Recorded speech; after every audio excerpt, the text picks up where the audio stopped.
Welcome to EntreProgrammers Podcast, the podcast for developreneurs, the podcast where you get to be a fly on the wall listening to real conversations of three developers trying to tackle the challenges they face as entrepreneurs. Finally done. I can No now multitasking. Bad, John. Bad. So I'm happy to announce that I just now completed the final stroke of the complete software developer's career guide. Oh, that's great. And it happened live on the air. Yes. Although it happened live during dead air, so. Yes. And it's so long that his computer is making the desk go like this. The final word count is just over 180,000 words. Oh, is that all? Wow. That's it. Yep. So it is quite the epic tale. Just to give How some long? context, the average book is what, 50,000 words? I think it's more like 70, 80, 90. Yeah, novels, I think, averages 70,000 words. Yeah. Okay, War and Peace word count. Oh my goodness, War and Peace is 587,000 words, John. So you are Get to work, you're John. ways off. There we go. About a third of the War and Peace. Code and Peace by John Sonmez. But yeah, Great. that's Congratulations, dude. Thank you. It's been since July. I guess it took about 6 months doing this every morning, pretty much. And yeah. Did you make your editor cry? Well, they're editing as blog posts as it's going along. So yeah, so it's been little pieces at a time. So it hasn't been that bad. They're still not done, right? Because we're only halfway through the editing, because it's only halfway through the book as far as publishing. But 60 chapters. I decided to add one last chapter because I needed a parting words chapter. So Okay, there you go. yeah. So is it 61 chapters? No, it's 60. I had 59, and I was like, well, I don't want to end the book on best books to read. I should end it with like a parting words or something like that. So Okay. I did that chapter today, and it is done. It is done, and now the real work is about to begin. Because launching the book and finishing it up and getting all of this stuff is going to be the real work, but it should be good, and I'm excited. So Awesome. And finally, I will have a reprieve from having every day on my Trello board the very first thing being write. I'm going to take a little break from writing for a while. Yeah, now it's going to be run, Forrest, run. Yeah. But oh, hey Josh, I got something for you. Okay, what's that? Alexa, turn on the office lights. Okay. Ready? Wait for it. What? She said okay. Alexa, turn on the office lights. I rest my case. Does that run through IFTTT? No. Well, no, it's a direct. Alexa, turn off the office lights. Okay. Alexa, turn on the office lights. Simon didn't say. Oh, this is great. All right. Well, Great. Since Siri was invented, and since Siri first came out on the iPhone, every demonstration of voice technology has gone basically exactly like this. You know what drives me nuts about this? Is that, so downstairs we have the Amazon Echo, and if I say something like, Alexa, play some instrumental Christmas music, it'll start playing, but up here I can't find instrumental Christmas songs. Great, thank you. do you have it hooked up to your main to the main Echo or whatever it is? Yeah, it's on the same app on my phone. I set up the same integrations on it and stuff. But this one's an Echo Dot. I don't know if that just makes it dumber or something. Has a lower IQ. That's right. It's supposed to use the brains from the other one. Oh, is it? Yeah. Yeah. Oh. And it doesn't have as good of a speaker. I think that's the main thing. Oh, I don't care. I've got like 3 Bluetooth speakers sitting on my desk, so. I'm very perplexed what happened here with this. Must be a Wi-Fi network thing. I set it so my lights would be on the this Wi-Fi switch I bought. You have to try it before you demo it, John. I know it was working, and then that's how. Nice. Voice recognition technology has been 1 year away for the last 10 years. Well, the voice recognition part worked. It was the wireless part. I've been having trouble with. How do you know it works? I mean, Alexa probably just says okay. She probably just smiles and nods no matter what when she can't hear. She's like your elderly aunt when she can't hear you. She just smiles and says okay. Yes, no, because you want a candy? If I say Alexa, turn on the strobe lights. Sorry, I couldn't find a device or group named Strobe Lights in Heather's account. See that? Yeah. Oh, there you go. Okay. Alexa, turn on the office lights. Okay. Okay. She's like the passive-aggressive child that always says, yes, Daddy, I'll do it, and then doesn't do it. Oh, jeez. Yeah. Wow.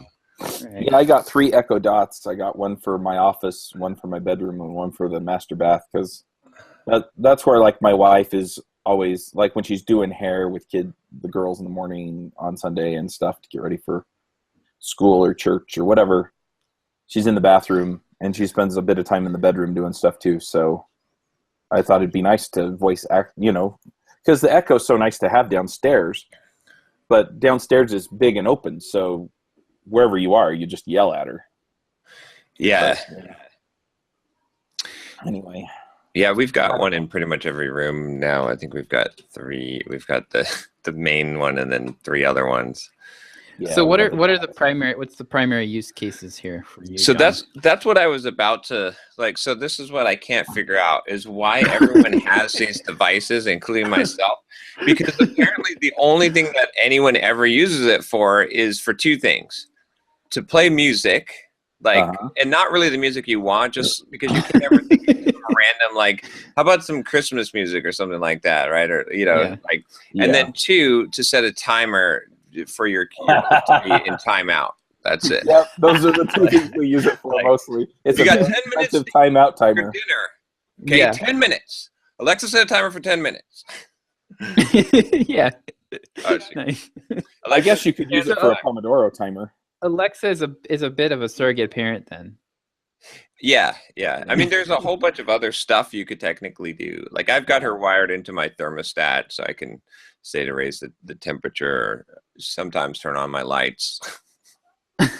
Yeah, apparently you can do a lot of this home automation stuff, and the stuff that doesn't have a direct skill for the Echo, you can actually you can set up like IFTTT, but I tried to use that so that I could tell the Echo to create a to-do list item and have it automatically add it to Asana, where I'm putting all of my to-dos for myself and my contractors, and that really didn't work. But I only spent 10 minutes trying it, so I probably just did something wrong. But anyway, I was just like, I should make one so I can put videos on my YouTube, on my Trello board, like video ideas. That might work. But I also just realized, of course, I don't know where I put my phone, that when I set it up initially, I set it up under my wife's Amazon account, and that might be the problem.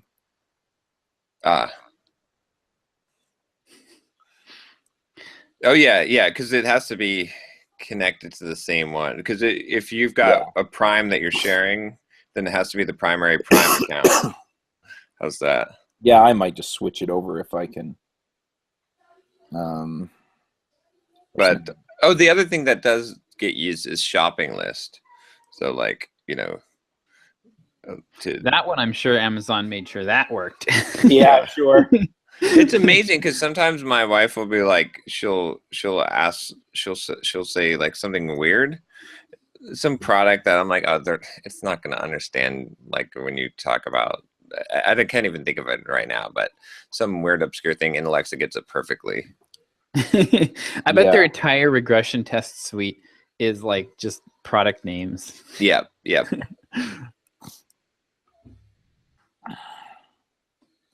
Yeah, let me see. Nice. Yeah, it's registered to my wife, not to me. That's the problem. And the Prime account's on my account, so I need to switch them over. Yep. Alexa, turn on the office lights. Okay. John, let's talk here, okay? There's a saying about the definition of insanity, right? I think we're pushing that now. It's ridiculous. I thought that maybe it was going through my mobile app and like, but I don't know. I'm super fed up with Siri too. Like Oh gosh, don't get me started. I mean, like in theory, I'm hoping, I'm crossing my fingers and hoping that when the Bluetooth, if Apple ever finally releases their Bluetooth headset, the earbuds, that will work. Because the Apple earbuds worked really well with Siri. Like you just push that button and talk, and that works like flawlessly. But every other headset I've ever tried was completely unreliable. Oh, even on my headset, it's Siri, navigate to this restaurant in downtown Salt Lake. What did you say about dragon butts? I mean, it's just, it's awful. Yeah. The Echo does a much better job, I've found, in at least getting the right words. Yeah. Well, the technology, that's the thing is with Amazon's thing, the Echo technology uses a few different things to be able to pick up the voice better, like to be able to in multiple microphones and stuff. Yeah, exactly. So I don't know all the technical details behind it, but supposedly. So I actually did have a question today that I wanted to ask. Okay. All right. Yeah, let's get into something. So I've been looking for a CRM because I haven't found one that I really like. And I had somebody recommend ActiveCampaign to me. Looks like ActiveCampaign does a lot of the same stuff that Drip does. It just has a CRM bolted onto it. Mm-hmm. So, I can set up workflows and stuff like that for people who are in the CRM but aren't necessarily subscribed to a mailing list. And I can add them to mailing lists as out of the CRM and stuff like that. So it kind of goes both ways. I'm just trying to decide, is it... I mean, it's going to be a bit of work to move everything over. I'm kind of thinking about just trying the CRM piece for a while and see if I can make those workflows work and then move the rest of it over if it makes sense. But I don't want to pay for duplicate services, and yeah. So what are you mainly wanting the CRM for? So primarily it's workflows like onboarding new clients and onboarding conference speakers, new clients. I meant new sponsors. Doing the follow-up, lots and lots and lots of follow-up, and just stuff like that. What is missing in Drip that you feel like you would get out of ActiveCampaign? So mostly it's that contact to workflow kind of thing. It just has a more fully featured CRM that allows me to add notes and, keep track of like people's Twitter accounts and all this other stuff. I could probably bend Drip around to make it do it. Mm-hmm. But Drip is much more focused around what's the email address and what am I delivering to them. So I looked at ActiveCampaign when I was going the consulting route. Mm-hmm. And I wanted it to be like, all right, I hear about some person that I think would be a good client, and I stick them in there, and then I collect information about them, and then eventually I reach out and ActiveCampaign. That's more or less what I'm doing. Yeah, so ActiveCampaign require they're still email centric, and they require you to have email address for the person before you can create the record, which for me was kind of a deal breaker. I actually wanted, because a lot of times I wouldn't have an email address initially for the person, and I wanted to create them as a contact without having their contact information necessarily, and then be able to progress them through the system. And I couldn't do that with it. I mean, I think you can sign up for a free account and just I have a free around. account right now. But yeah, I didn't really find it to be. I spent an hour or two going through it, and I didn't really find it to be what I wanted. So it's much closer to what I want than high rise. Yeah, the only thing that I found, honestly, I looked at a bunch of them, and I was just going to go with SalesForce because I hate the interface on SalesForce. Oh, me too. And it's really difficult. It's like pretty complex to use, but it's the only one that I found that was like flexible enough that I could actually do everything that I wanted to. So Contactually was pretty cool, but it was super buggy. Like it was. Yeah. I found that it was just for one thing, it would pull every time I would get an email from someone in Gmail, it would pull them into my contact system, which is like the last thing in the world I want. So every time I get an email from, some mailing list that I'm on, they'd get pulled in as a contact. It was in theory, it was a nice idea, but it ended up being very frustrating. Yeah. The other system I'm looking at is 17 Hats. That I have not played with. And it's mostly the CRM without the email integration. Mm-hmm. But part of me is thinking, well, the integration between the CRM and the email would kind of be nice, but I don't know how important that is to me. Yeah, I mean, my feeling on it might be just nice to have them separate, honestly, and like the additional cost is not that much. Yeah. And I've always been worried, like if it's the same system, that I'm going to accidentally blast a bunch of people that don't know they're on some mailing list that I put together. Right. You know what I mean? Which is why I've never tried to do anything like this in Drip. Mm-hmm. Interesting. Okay, well, there are definitely things to think about, but yeah, I mean, ActiveCampaign is definitely pretty popular. I just wasn't impressed. I had a client that used it. They had deliverability problems with it back like about 2 years ago. I don't know if that's an issue now. I mean, they had pretty significant. I think they ended up moving to Infusion because of the deliverability issues. So yeah, I mean, I got the recommendation from somebody I trust. That's the other thing, though, is that like if I import my mailing list over, that puts me in the ballpark of what it would cost me to have Infusionsoft or something. Oh yeah, if you the number of contacts. Mm-hmm. You mean with ActiveCampaign? Yeah. Well, and the big thing with Infusion is the setup cost is like $3,000 to get started. Oh, it is. Yeah, and then actually, but they also have very low. They have very low thresholds. I don't know if you've looked at the pricing, but it's like, I think it's like up to 5,000 contacts or something. So you're probably. I'm over that. They have they have. It jumps up really fast based on the number of contacts that you have. So it might go like, I'm just going to make up some numbers, but I think it's like up to 1,000 is like 300 a month. And then over 1,000 is like 500. Like it goes up really fast. So it's not in the ballpark. I don't think so. No. Drip and ActiveCampaign, from what I have seen, are definitely a lot more affordable. So yeah, if I pull all 10,000 people on my mailing list over to ActiveCampaign, it'll be $338 a month. Okay. Which I mean, if I did that though, then I'd be replacing Drip, which costs me 150, 200, something like that bucks a month. Yeah. And it'd replace High Rise, which is another 20, 30, 40 bucks a month. I don't remember how much I'm paying there. Yeah. So, it's not a huge leap in what I'm already paying. Mm-hmm. The other thing is it has integrations for a lot of other stuff that I like. So. ActiveCampaign does. Yeah. Yeah, I mean, it would probably be good to like map out. I would definitely dig into the CRM features.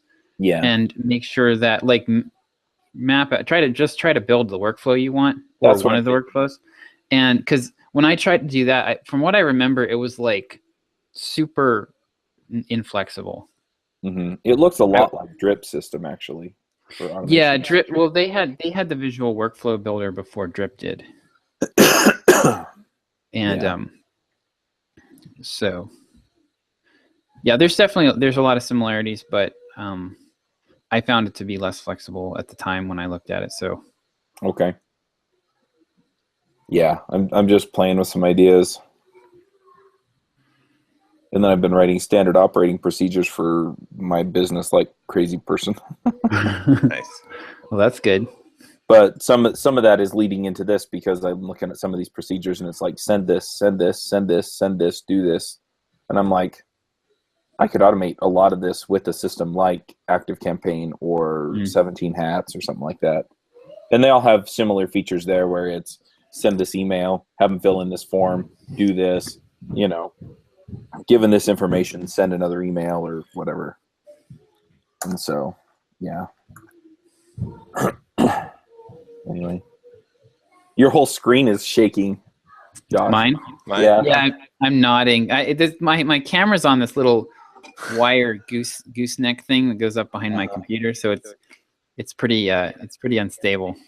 I'm leaning on my desk and nodding, and it's making my camera bounce. Yeah, I've got the same issue with that's the only thing with the standing desk is.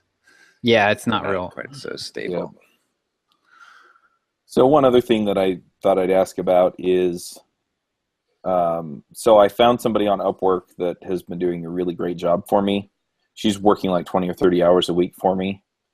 And I'm realizing that I need another one of her. And so, yeah, I'm trying to hire. I'm getting a lot of advice from people saying that I should try and find somebody local. And I did like that aspect of things when I hired Melinda before, but that kind of hiring, I'm going to take a lot more time doing it this time, and I don't know. Do I just list it on like Craigslist and stuff if I want local people, or? Yeah, I've heard of a lot of people doing that and getting, having some success with it. Okay. What type of tasks is it? So, Grace is the person I have on Upwork. She's been doing most of the research and outreach for the conferences. So I want somebody else to kind of be do a lot more of the content management, and I also need them, whatever, to do some account management for sponsors. Like just make sure that, and I can automate a lot of that through a system like I've been talking about, but just to have somebody, periodically follow up, have somebody, and I can even automate that, but, just, follow up with the existing sponsors too, and just say, hey, how's it working? What are you seeing? How can we make it better? That kind of stuff. Yeah. I mean, Craigslist is one option. And then the other option would be, community groups that you are affiliated with. Right. So church groups, I did last time. Homeschool groups. What's that? That's what I did last time. Yeah. Did it work? Well, I wound up letting her go. Oh yeah. Yeah. I found somebody. Yeah, I think again, and with Craigslist, you're going to have there's going to be less, you're going to be kind of flying blind, right? Because you don't have reviews on people. You don't have, Upwork has collected data. So you're going to kind of have to, I think you should set up some hoops of your own. Yes. For them to jump through. Like literal hoops. Like you should actually have physical hoops that they have to. That's right. You made it through this one. Now hang on. Yeah. Light that one on fire. Come on, go. Fat boy. Jump through the hoop, fat boy. Yeah, but the other thing is I'm actually sitting down and I'm figuring out, okay, what are the I forget what KPIs stand for, but key performance indicators. Right? Yeah. So I'm getting those together for the job description, and I'm figuring out what I actually want them to do. And, I'm making sure that I understand all this stuff. And that way, when I'm interviewing people or looking at resumes, I can know what I'm after, and I can drive towards some of those skills and make sure that at the same time there are other skills that are not the put crap into WordPress skills that, like our communication skills and stuff like that. And so exactly, I can drive toward a lot of those things too, and just make sure that I completely understand, okay, this is what I'm looking for. So these are the kinds of things I'm going to be asking about.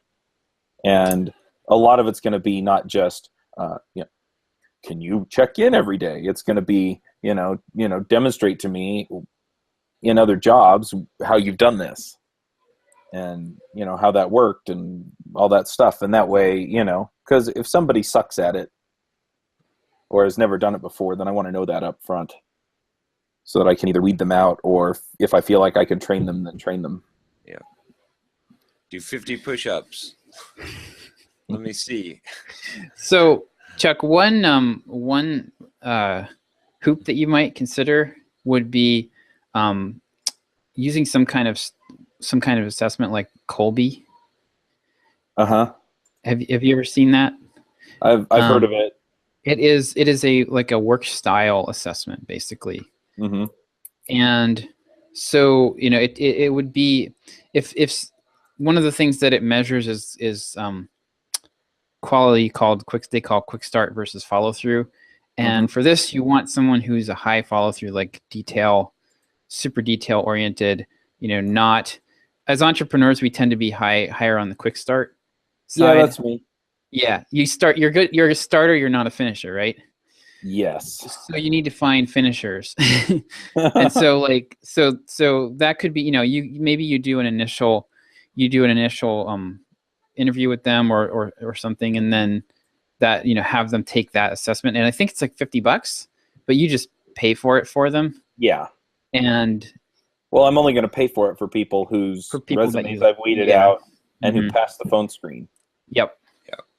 Yeah, and then that'll give you a good idea, because the tendency is to hire people that you click with and that are like you, and that's not always a good thing. Yeah, I just want another me to get things. Oh, let's get started. Yeah, exactly. I'll be really excited about. And what's the next thing? Right.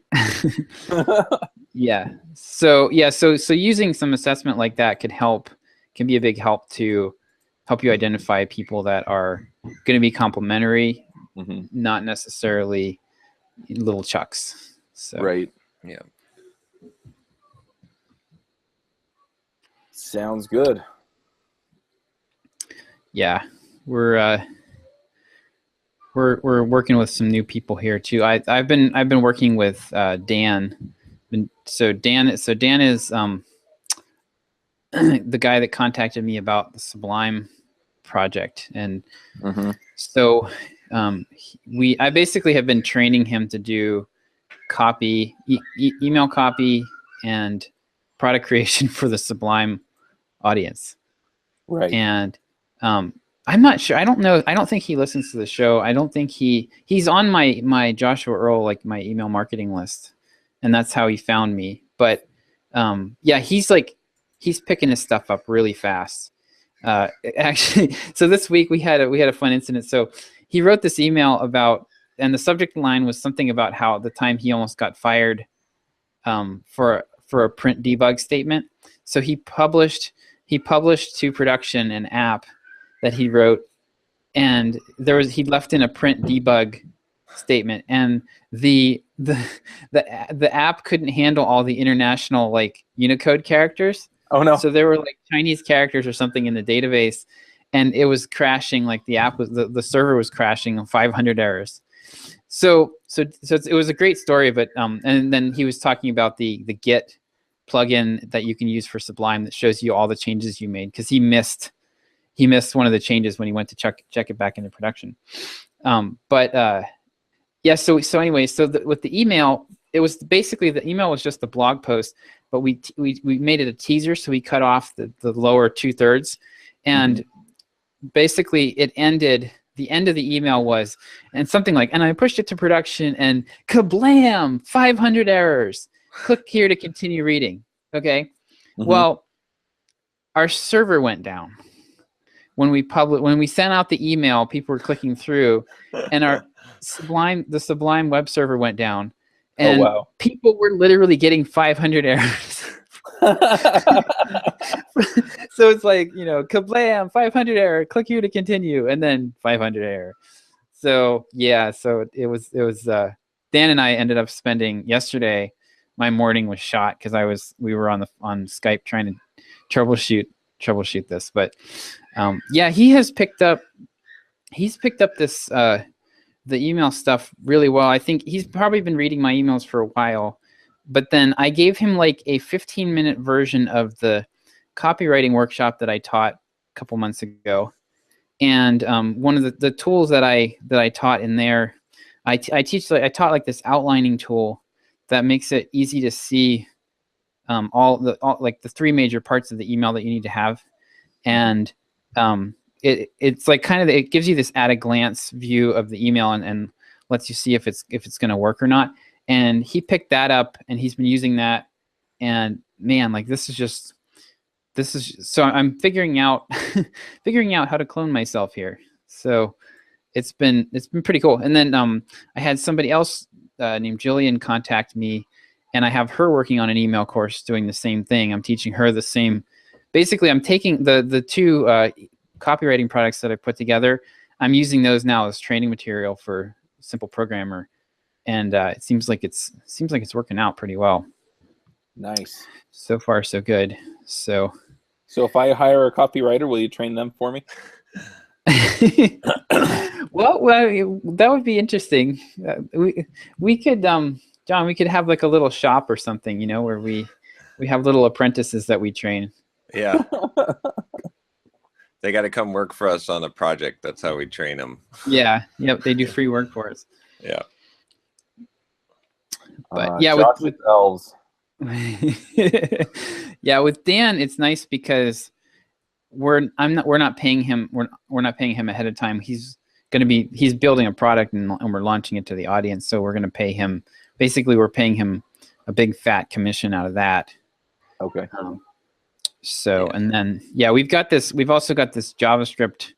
We have somebody did a JavaScript masterclass that we're going to be launching here pretty soon. So I'm going to get one of my, what's that? You white labeling it? Yeah, we're white labeling it. And I'm going to have one of my elves do the launch for that, I think. So I'm liking this term. I don't have apprentices, I have elves. So so it's actually kind of cool because now we've got sort of a vision, I think, for the long-term vision for Simple Programmer, like where to go, like where we can really scale up. And so it's all based off of this one idea of taking our processes and duplicate and using them, right? So because we've got now a really good process for everything that for launching products, essentially for monetizing, right? Because we know how to develop the product, how to build the sales pages and the landing pages for the signups and the email courses and the upsells and all of the things that we've sort of got working this year at Simple Programmer.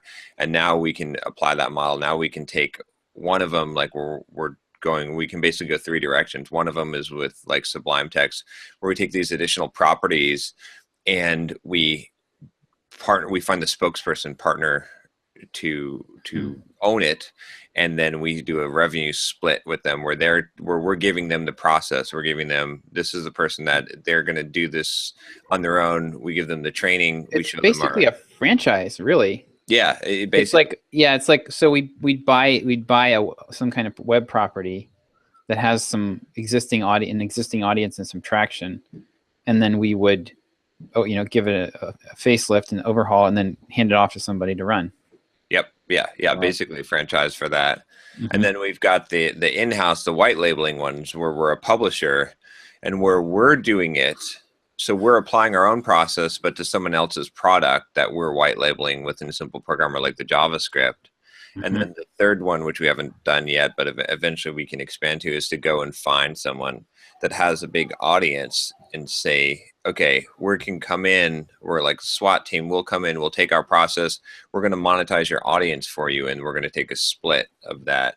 So we could go after some of the big names that are really don't have a clue on how to make money, and we can show them. We can say, okay, here we'll set up video. We're going to help you record this course. We're going to come in and we're going to build a sales page and pitch it and sell it and set up the carts and all this stuff that so you can just keep on doing what you're doing, and then we'll take a split of the revenue. So I think by doing that, then it makes a lot of sense. And everything we're doing, like as we're developing Simple Programmer and launching our own products, is really the end goal is to build this process in place that we can now apply, because that's where it scales, is because we're limited by what we can build ourselves. Right.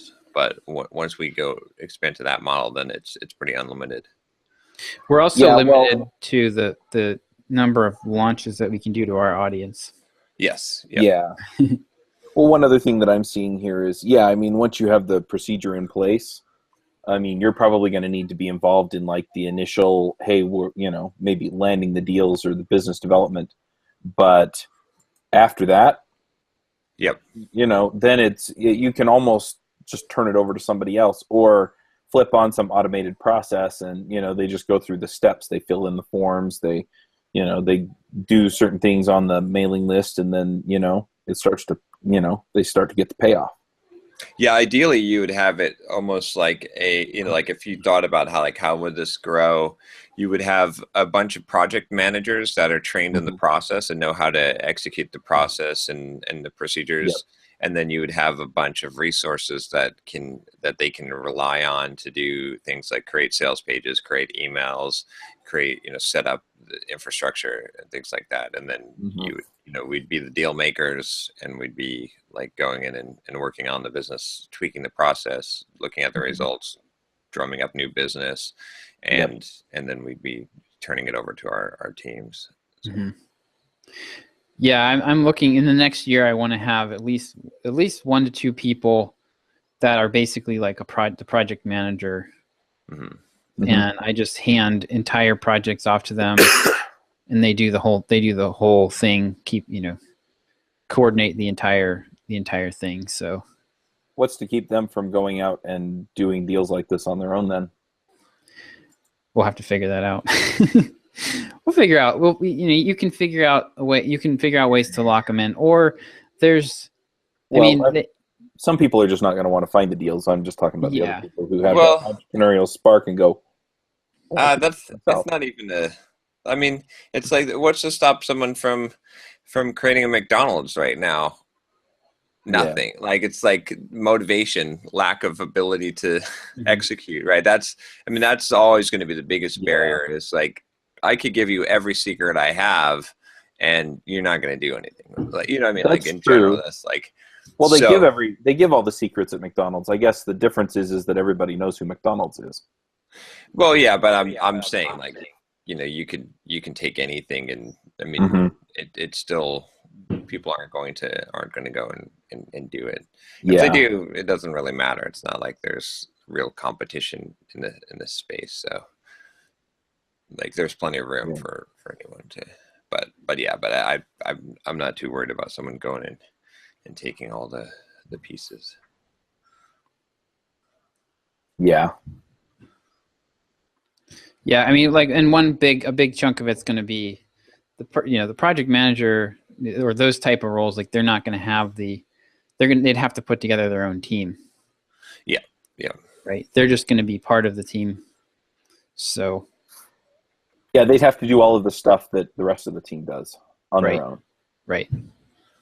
Yeah. There's a lot of pieces when you think about, like, it doesn't, at the surface level, it doesn't seem like a lot, but when you look at all the infrastructure that's set up with Simple Programmer and all the pieces that are working together, there's a lot. It's a big machine. So to duplicate that machine it's not impossible, but it's difficult.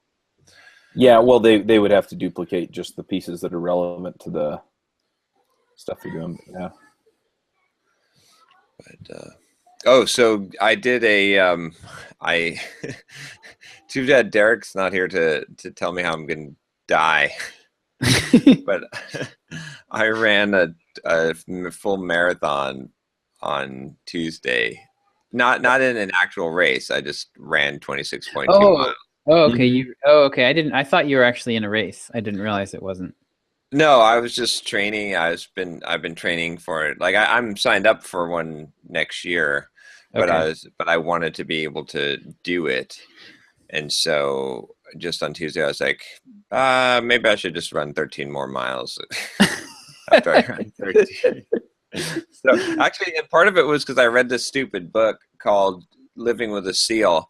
And in that, he talked about this race where he did this 135-mile race. Oh my gosh! In Death Valley at 130 degrees. Like people do this. Oh gosh! Oh my gosh! And I was like, you know what, John? You're a pussy. Like, can you not run 26.2 miles? Really? You're gonna like, people run 135 miles, and so I was like, all right, I'll do it. But I did it completely fasted too, so I hadn't eaten for 24 hours, and yes, I made it. So it's possible. It was not very fun. It's fun. It's funny though, because like up to mile 20, you're like, oh, okay, this is cool, and then at mile 20, it's like you're at the halfway point, literally in the marathon. Okay. Because the last 6 miles are and it's funny too, because you're like, and this ordeal took me under 5 hours, just under 5 hours. It took me about 4 hours and 48 minutes of running, or maybe 58 minutes. But the funny thing too is like you hit 20 miles and you're like, oh, 6 miles to go. That's it. And then, but what that actually means is a little over an hour of running after you've been running for 4 hours. Right. It's not like that's it. It's like, yeah, you still got a long way to go. So my feet were numb. I tripped at mile 24, biffed it. Man. Like it was, but you know what? I ran 10 miles yesterday, so I was, I recovered pretty quickly. So no. Yeah, I need to get back into shape so I can run 1 miles. But it was a pretty cool accomplishment. So that's my first time hitting the marathon distance, and then also to do it completely fasted without any food was one thing I wanted to see if I could do. Because the thing is, like with a marathon, you bonk, like most people like hit the wall because you run out of glycogen. And so I've been training myself to be able to, because I've been running and fasting, to be able to operate on without glycogen, and so I was able to do it. So you can do a half marathon in under 2 hours, right? Yeah. Yep. Yeah. Okay, so that's significantly slower. I imagine your pace. Were you just running slower the whole time, or did your pace drop a lot at the end? I was just running slow the whole time. I started training in the lower heart rate zones and the fat burning zone. Oh, okay. On purpose to build up endurance. Like there are certain, I got to study this more, but and different people say different things, but essentially, like if you're training in, there's an aerobic zone, and there's a threshold, and then there's like a extreme zone, or like a max heart rate zone. And if you're in the aerobic zone and you train for a long enough time, then you end up building up your body's ability to burn fat as opposed to glycogen as a primary source. And if you develop that ability more, so then you can run longer distances.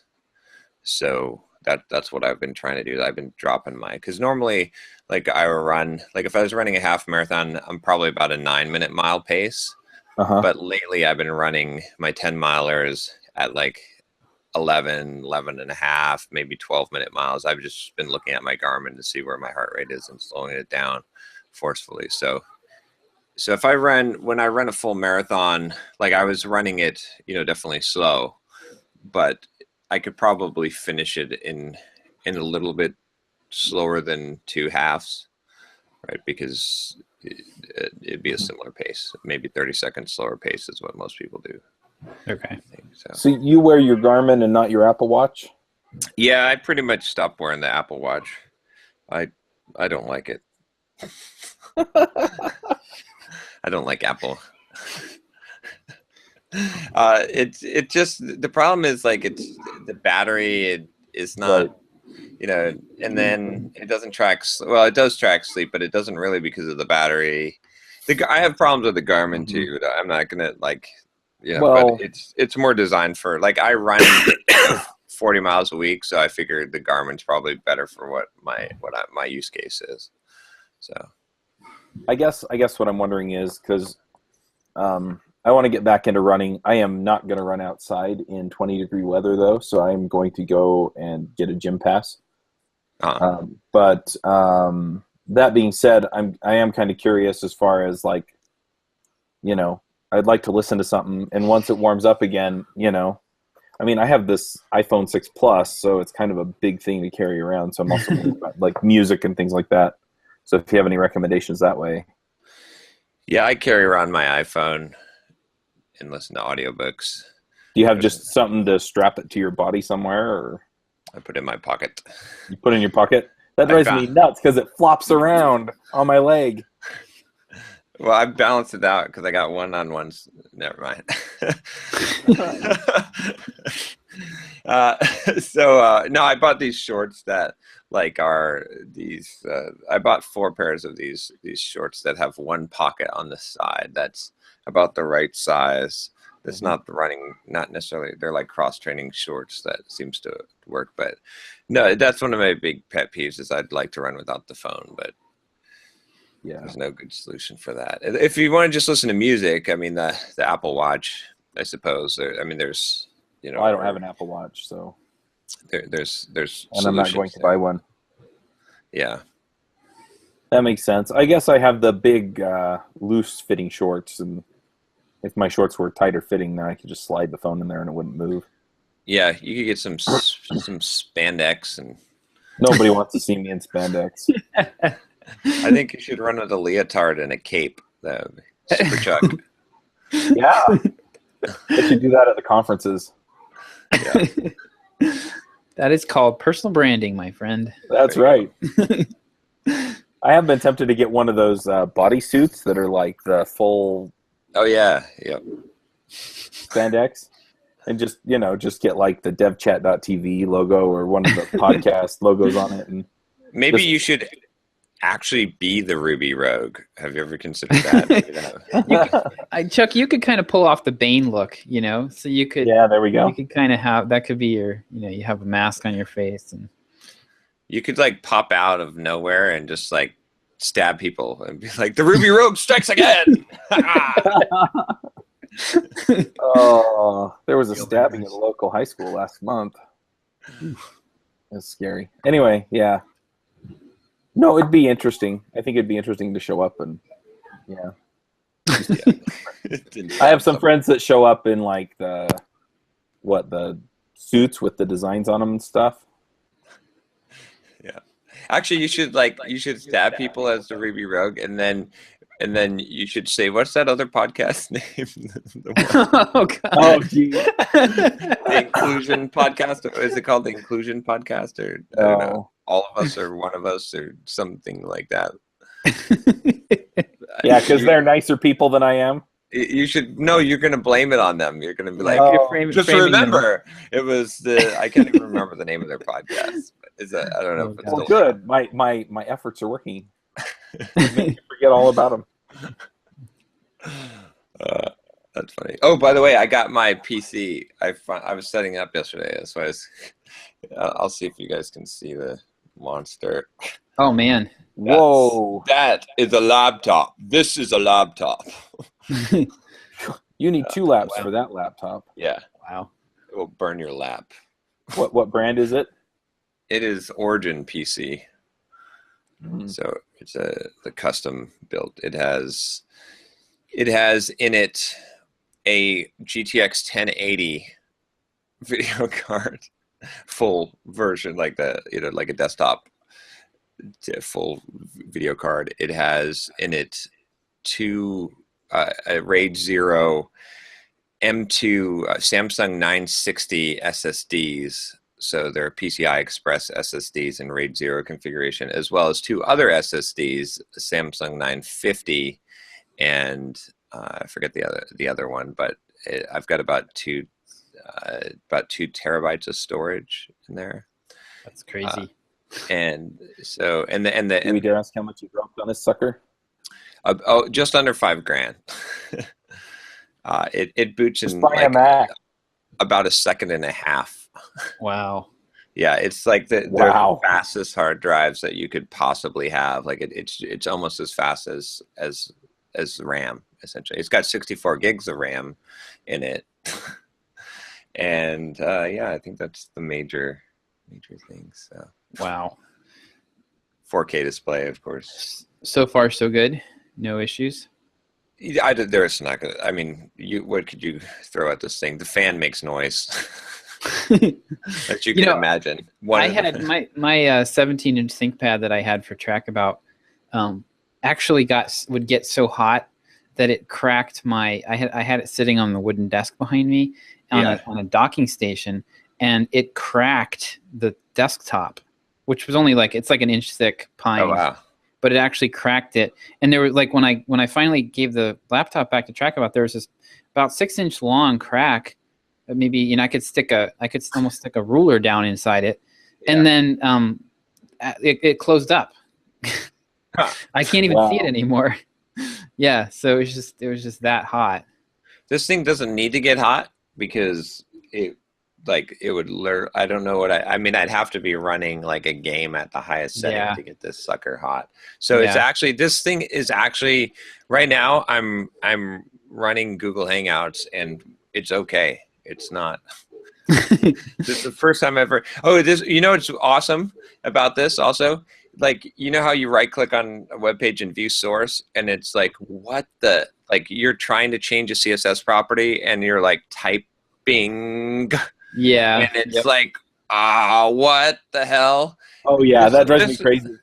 Yeah, this one, it's like, what? Go ahead, change all 500 of them at once. You're go for it, dude. Like, it's wonderful. Like, I can suddenly Chrome cannot bring this baby down. That was my goal, was a laptop that Chrome could not destroy.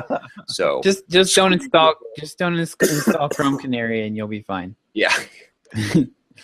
Oh, I didn't show you guys the power brick for this sucker. Hold on. Holy cow. Hold on. I caught a glimpse of it there. It's very hard to. There you go. Oh my gosh. That might be. Is it that printer brick right there? The printer power brick? It's a third the size of the right there. Let's see that brick. Yeah, it looks like the one I have for my printer. Yeah. It's like the brick weighs a good 3 pounds, maybe 4 pounds. So I can just see John at the airport. He pulls his laptop out and sets it on his lap, and and then he pulls the power brick out of his laptop bag and he kind of sits up straight because it was holding him over. Yeah, it's going to be interesting to travel with this thing. So we'll see, but it's fine. It'll mostly be sitting on the desktop. I got the shirt too. It's looking good. It's not a dark enough print. This one, I think. Okay. You mean circuitry is still too? Just in general, it's a little bit hard to tell, but it's kind of faded the way that it's. Okay. Like, it wasn't quite what I want yet. This one isn't screen printed; it's direct printed. So okay. I mean, it's still good. This is good, and this is good material. Like, it's pretty. Yeah. A nice. blend. It looks thick and high quality. Yeah. So I'm happy with this, but I want to take it up one more notch. So I'm still working with some vendors to get it to that point, but we're almost to the point where we can launch the shirt. So I'm waiting for you to get that all figured out so you can tell me how to do it. Yeah, exactly. There's multiple people that are waiting for it. I'm not kidding either. I know. We can franchise that out, John. Yeah. But this is the part where I say, yeah, but I'm your friend. And you'll say, I'll give you the friends and family discount, 200%. Exactly. Oh, you're my friend, so that means you should do me a favor and pay more, right? Like, because we're friends.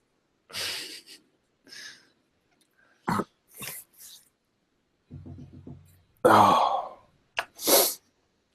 But yeah, this thing is quite a beast. Yeah. Hopefully, yeah. Like basically every time John and I meet, like the first 5 minutes is him rebooting his Surface Book multiple times. So hopefully this fixes that issue. Yeah, I sent the Surface book back to Microsoft. They were pretty nice about it, so we'll see. But and for docking, I just don't really have it. I've got a USB port that I can plug stuff into, but I'm basically just going to hook up the cables. So nice.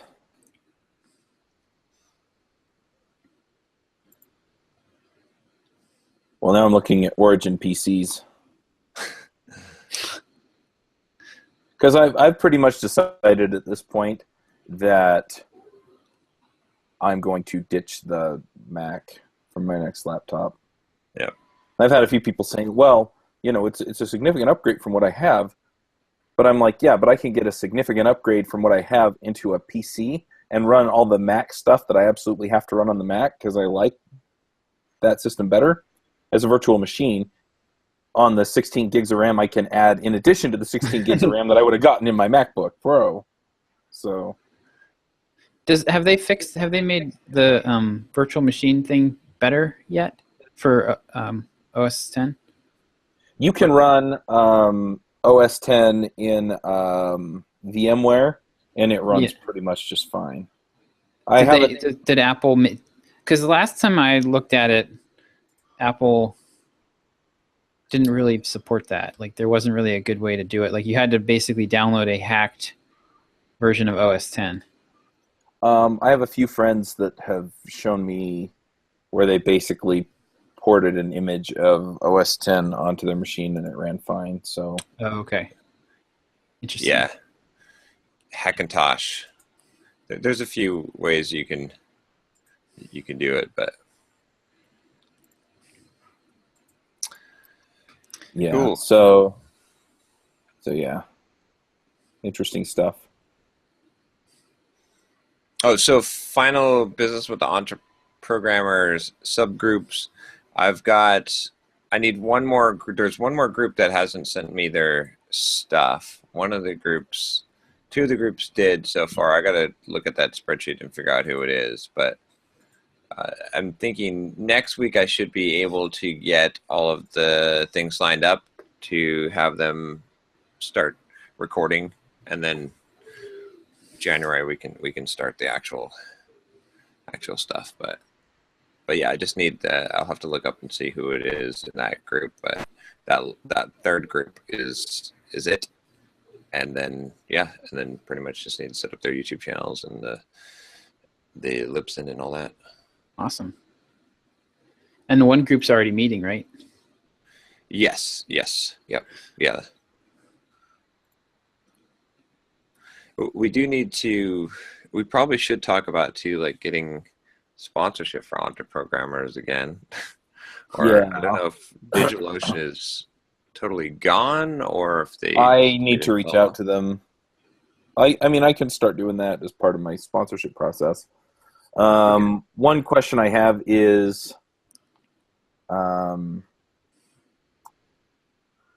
it'd be easiest for me if I just put EntreProgrammers into my sponsor prospectus thingy. Yeah, why don't you do that? I think this way, if you don't mind doing that would help. Yeah, just make it look like one of your other properties. Yeah, I'll just add it in, and I'll just, non-devchat.tv shows. The other thing that does then is it sets it up so that I can essentially reach out to, I can find other podcasts that want sponsors and help them find sponsorships too. And I'll just have a standard process for dealing with that. Cool. All right, should we do our thoughts for the week? Let's do it. Okay. Do it. I guess I'll go first this time.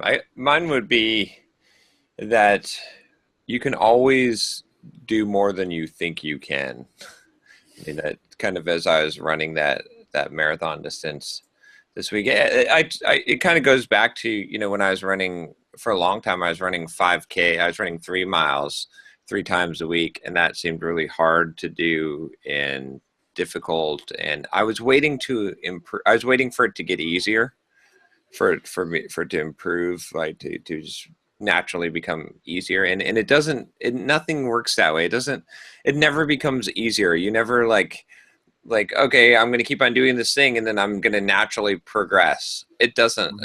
You just stay the same. Like I've been walking for a long time. I still trip. I haven't gotten better at walking. I've been driving my car for a long time. I am not a NASCAR driver, right?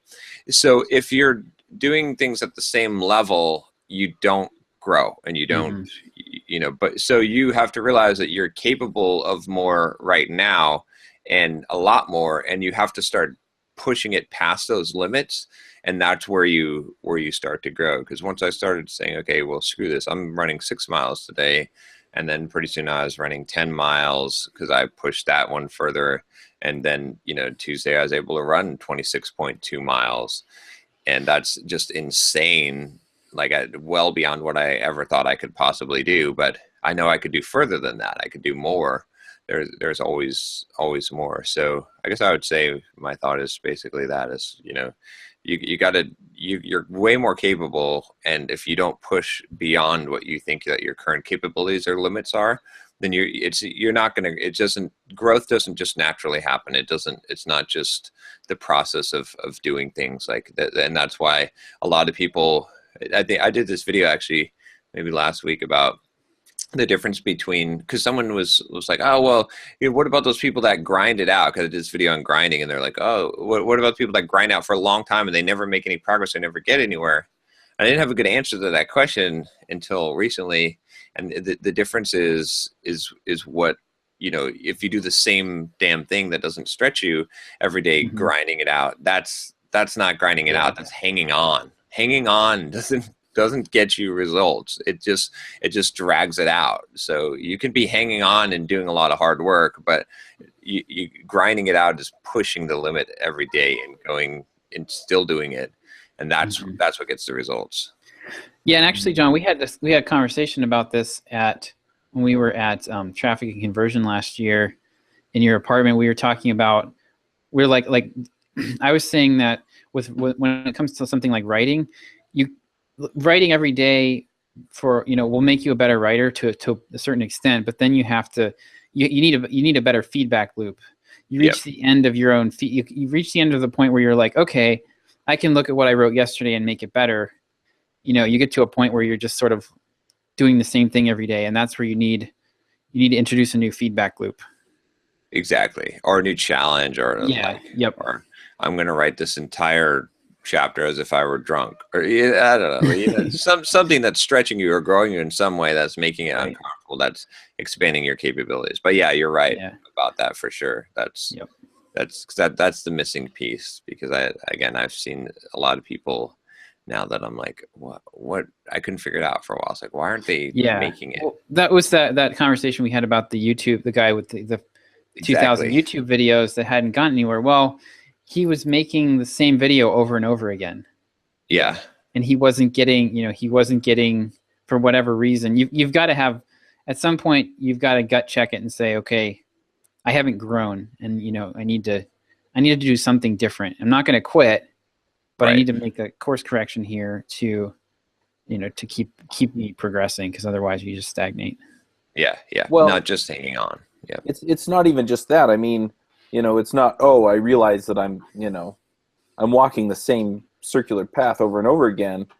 I mean, even if you think you're making progress, you know, you don't see that, you know, the circle is so wide that it looks like a straight path going the direction you want to go. Right. You know, eventually it'll loop back around. You need somebody with that different perspective. I find that, it's not just the people who, you know, they don't care to look, but it's the people who think they're progressing and they're not, you know. So I think everybody needs that gut check, that mastermind group, kind of like what we have here, where we challenge each other's thinking, or hire a business coach, or hire a coach that will help you on whatever, right? So the YouTube guy, I mean, he may not need to hire a business coach. He may not be at that place, but he could be at the place where he could hire a video production coach, and the video production coach comes in and says, hey, have you tried these other formats, and have you done these other things, and have you made these other, decisions, and do that for 3 months. And then that gets him to the point where it's like, oh, my YouTube channel's grown to the point where now I can, sell products to it, or, this or that or the other. But, there are the people out there that will kind of come to that point. Why am I not making any money at this? Oh, I need to put a product together. And there are other people who are just going to keep running the direction they're running because they think it's going to get them where they want to go. Right. And you've got to have that mentorship or coaching or somebody in there kind of giving your head check and pushing and saying, are you sure? Is this really the path you want to be on? Yeah, and it can even just be someone just like shattering the limits for. I mean, you look at like when people broke the 4-minute mile, right? It's like, and then no one could do it, and then everyone, and then so many people could do it, or just like in this that 135-mile race, like there was like one person that did this, and then once he did it, then like a bunch of people started doing it. And now it's every year like a bunch of people do this crazy impossible thing, or just me hearing about it spurred me to action to say, oh, I can run this, right? But just it's that shift when that it's possible, or you see someone doing it, then all of a sudden your mindset shifts. My plan to get rich is to get John to write me into his will, and then egg him on and get him to run that 135-mile race. Yeah. 47 miles in, man. Simple Programmer is mine. I think mine will be my thought will be there's just so much more opportunity out there that is yours for the asking. I've been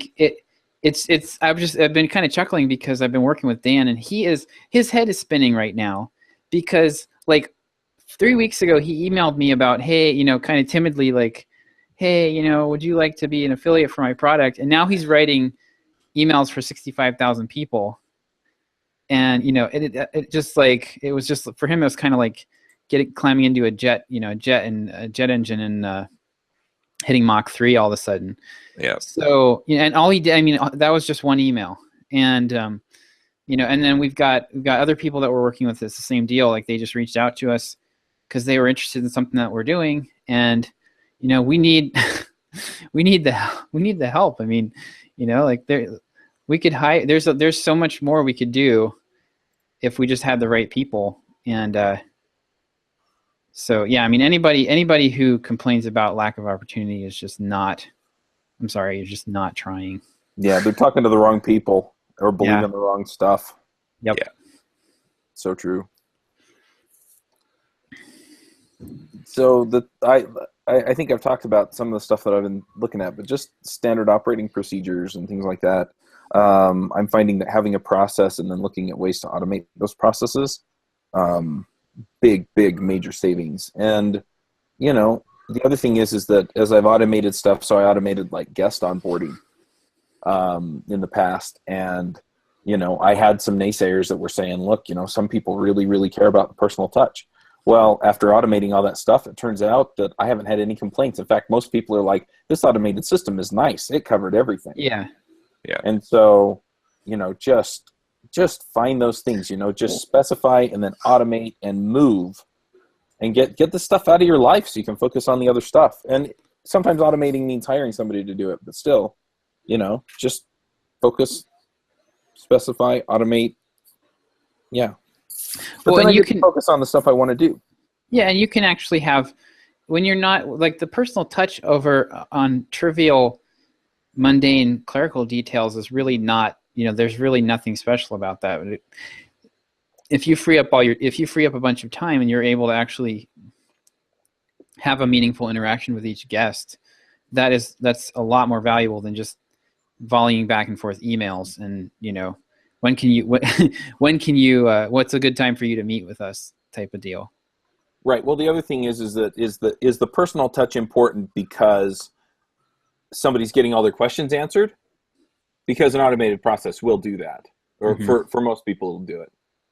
Or is the personal touch important because people actually want to feel like somebody's there. Mm-hmm. Well, what I'm finding is that with most of these interactions, people just want their questions answered. When do I show up? How do I do this? Am I doing it right? Are we good to go? Yeah. And then for the other things where I'm really focusing on relationship building, then yes, I need the personal touch, but that's a completely different arena. And so, that's the follow-ups and meeting people at conferences and things like that. Yeah, that's going to have personal touch. But then it's not, we've agreed on this course that's going to lead to sponsorship or, considering sponsorship or getting on the podcast or speaking at the conference or this or that or the other, where we have that direct roll-in line.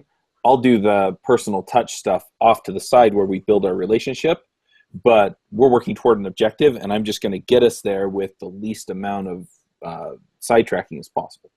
Yeah.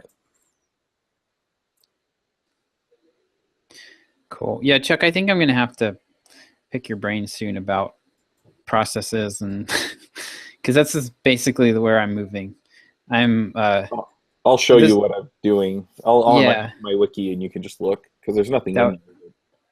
That would be great. Yeah, because I'm like basically yesterday I spent some time starting to plan out this JavaScript launch, and I'm like, okay, I have this all in my head, and it is templatized to some extent, in that I don't have to think about it every time, but I need to get to where it's a lot more, laid out, spelled out.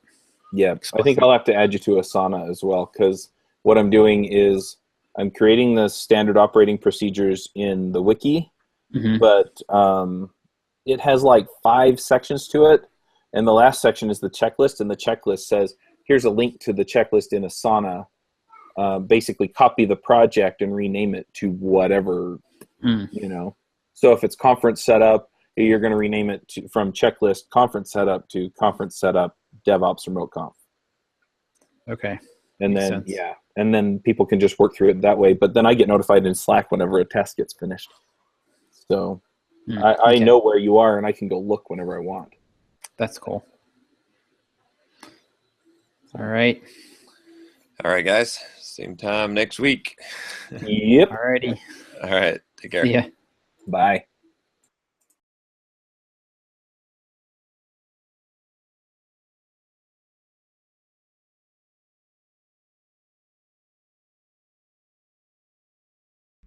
Wanna start a business, but you just know how to code. Listen to John, Josh, and Derek as we figure it out. We are the EntreProgrammers, and we'll teach you straight